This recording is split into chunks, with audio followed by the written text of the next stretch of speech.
ويمي آجال لورا والجالتي كالتي حلالي من والقلفتي هيرنتون هيراتا كان قودي في نياتا نوتو هم بين ملي برجار في جارتين غاف مدراتو والماف ألتي أنو سيلان لفو قويا الراكنا عليجيتو جزين تول cheenat dhaammate hafuun taatu je'ee akkaan giiftii isaatiin baga geessa je'ee gammachiisee galu isaatu jaalate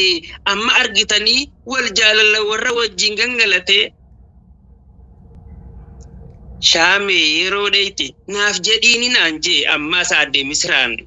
harraga'uu kan kee jaaladheetiin jiraa tokkichi keessirraa boruus kana caaluuf ammallee jabaadhuu jetteef shiraa sitti dhiisiifirraa abdii hin muratin siin jedha aliin kee yoo feetes qaaliin kee harkan kennatinii waa hunda keessatti rabbumaatu jira.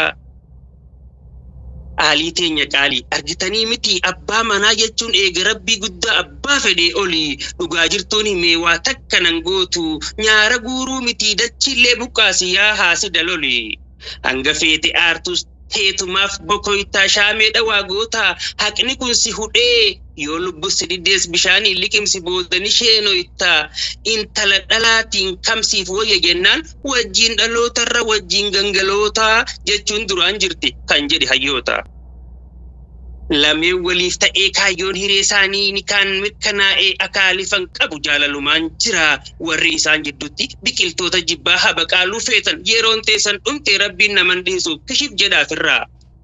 Obboleettii teenya si haa godhu atiis nama waan barate dhaloota barsiisu namni barbaadamus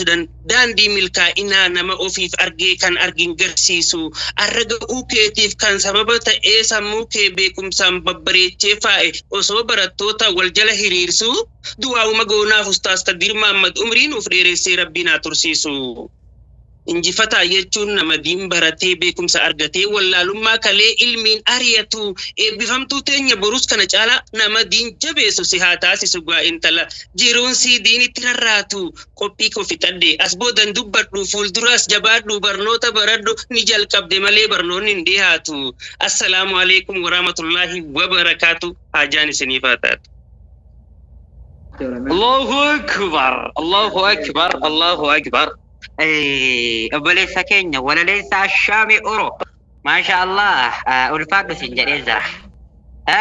بتاع ما سجنا له كسرني ما فاهم ورا من دينوسني لا فاهم ورا صدق التاني ما فاهم ورا بتاع التاني ده قالوا تومي ألفاد وشكرا كثيرا سنجريزة حواسنا بك حواسا إن شاء الله.